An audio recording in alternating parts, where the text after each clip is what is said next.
UP में मौसम अचानक करवट लेने वाला है। अगले 4 दिन आपके लिए कितने अहम हैं, ये जानना जरूरी है। मौसम विभाग के मुताबिक 19 मार्च से प्रदेश में फिर से बारिश का अलर्ट जारी हुआ है। खासकर पश्चिमी यूपी में इसका ज्यादा असर दिखेगा। अगले 4 दिनों तक हल्की बारिश के साथ 30 से 40 किलोमीटर प्रति घंटे की रफ्तार से तेज हवाएं चल सकती हैं। पिछले 24 घंटे में बांदा सबसे गर्म रहा, जहां तापमान 39.8 डिग्री सेल्सियस दर्ज हुआ, जबकि वाराणसी और प्रयागराज भी 37 डिग्री सेल्सियस के पार रहे। लेकिन असली चिंता अब शुरू होती है मौसम वैज्ञानिक अतुल सिंह के अनुसार नए पश्चिमी विक्षोभ के कारण तापमान में 5 से 7 डिग्री तक गिरावट आ सकती है। तेज हवाओं के साथ बारिश फसलों को नुकसान पहुंचा सकती है। खास तौर पर गेहूं की फसल गिरने का खतरा है। ऐसे में किसानों को सतर्क रहने की जरूरत है और आपको भी मौसम के इस बदलाव के लिए तैयार रहना होगा।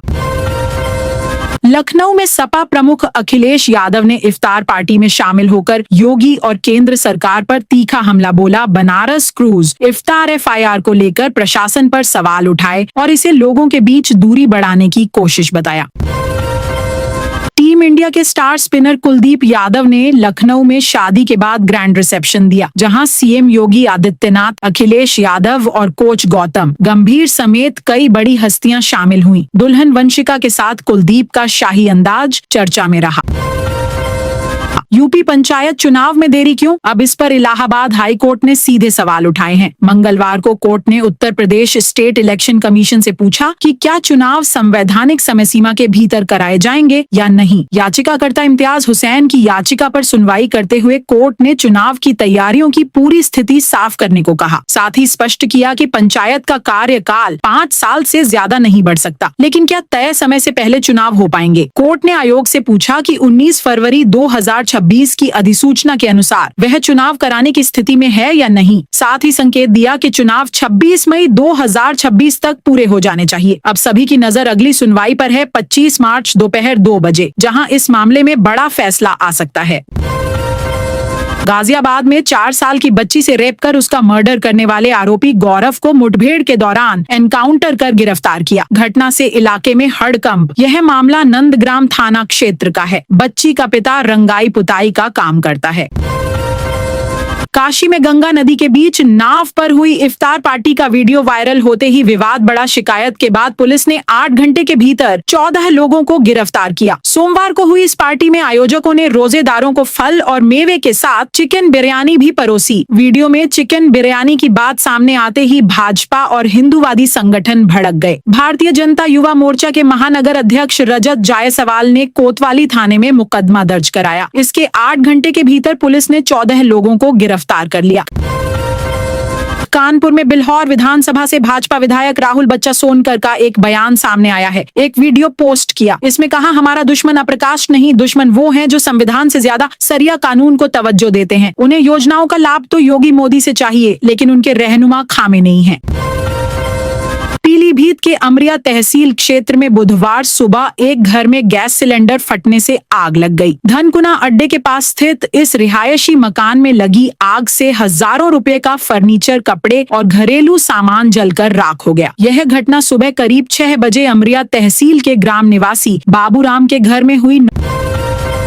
गोरखपुर में सुबह की सैर पर निकले भाजपा नेता की हत्या, इलाके में तनाव और कई सवाल खड़े। गोरखपुर के चिल्लुआताल क्षेत्र में मंगलवार सुबह यह वारदात हुई, जहां हमलावरों ने घर से कुछ दूरी पर उन्हें घेर लिया। भाजपा नेता राजकुमार चौहान पर हमला किया गया। घायल होने के बावजूद वे भागने की कोशिश करते रहे, लेकिन हमलावर मौके से फरार हो गए। घटना के बाद इलाके में भारी भीड़ जुट गई और सड़क जाम कर विरोध शुरू हुआ। लेकिन आखिर इस हमले के पीछे कौन है? पुलिस ने 7 लोगों को हिरासत में लेकर पूछताछ शुरू की है, जबकि 10 आरोपियों के खिलाफ मामला दर्ज किया गया है। हालात संभालने के लिए कई थानों की फोर्स तैनात करनी पड़ी। अब सबकी नजर पुलिस जांच पर है। क्या इस मामले का जल्द खुलासा हो पाएगा? लखनऊ के मंच पर डिप्टी सीएम को मंत्री से माफी मांगनी पड़ी। लखनऊ में सरकार के 9 साल पूरे होने पर आयोजित कार्यक्रम में डिप्टी सीएम ब्राजेश पाठक मंच पर बैठे मंत्री अनिल कुमार का नाम भूल गए। सहयोगी के याद दिलाने पर उन्होंने तुरंत हाथ जोड़कर माफी मांगी और गले लगाकर स्थिति संभाली। लेकिन इसके बाद मंच पर माहौल पूरी तरह बदल गया। सीएम योगी आदित्यनाथ समेत सभी नेता मुस्कुराने लगे। ब्राजेश पाठक ने अनिल कुमार को जुझारू नेता बताते हुए अपनी पुरानी दोस्ती का जिक्र भी किया। बुलंदशहर में सड़क निर्माण साइट पर बड़ा हादसा। बुलंदशहर के खुर्जा क्षेत्र में निर्माण कार्य के दौरान दुर्घटना सामने आई। गिट्टी से भरा डंपर अनियंत्रित होकर पलट गया, जिससे उसमें सवार 4 मजदूर दब गए। मौके पर मौजूद लोगों ने कड़ी मेहनत के बाद सभी को बाहर निकाला और अस्पताल पहुंचाया, लेकिन हादसे की वजह ने सबको चौंका दिया। अस्पताल में 2 मजदूरों को मृत घोषित किया गया, जबकि 2 की हालत गंभीर है। प्रारंभिक जानकारी के मुताबिक सड़क पर फैली रोड़ी के कारण डंपर फिसला और एक्सेल टूटने से यह हादसा हुआ। यूपी में ड्रग्स तस्करी पर बड़ा वार। एक कंटेनर से करोड़ों का माल पकड़ा गया। Uttar Pradesh special task force को सूचना मिली थी कि एक अंतर्राज्यीय गिरोह यूपी बिहार में नशीले पदार्थों की सप्लाई कर रहा है। लखनऊ के मोहनलालगंज इलाके में एसटीएफ ने देर रात घेराबंदी कर हरियाणा नंबर के कंटेनर को रोका। तलाशी में 733 किलो गांजा बरामद हुआ और मौके से 2 तस्करों को गिरफ्तार कर लिया गया। जब्त गांजे की कीमत करीब 1.83 करोड़ रुपए आंकी गई है। पूछताछ में खुलासा हुआ कि माल उड़ीसा और आंध्र प्रदेश से लाकर यूपी बिहार में सप्लाई किया जाता था। अब एसटीएफ इस पूरे गिरोह की जड़ तक पहुंचने में जुटी है। संभल में फरार तस्कर आखिरकार गिरफ्तार। पुलिस कार्रवाई में बड़ा अपडेट सामने आया। संभल के बहजोई क्षेत्र में चेकिंग के दौरान पुलिस ने संदिग्ध बाइक सवारों को रोकने की कोशिश की थी। इसी दौरान दोनों आरोपी भाग निकले, जिसके बाद कार्रवाई में एक आरोपी मौके पर पकड़ा गया, जबकि दूसरा फरार हो गया था। अब पुलिस ने कॉम्बिंग के बाद फरार सुलेमान को भी गिरफ्तार कर लिया है। दोनों आरोपियों को न्यायालय में पेश कर जेल भेज दिया।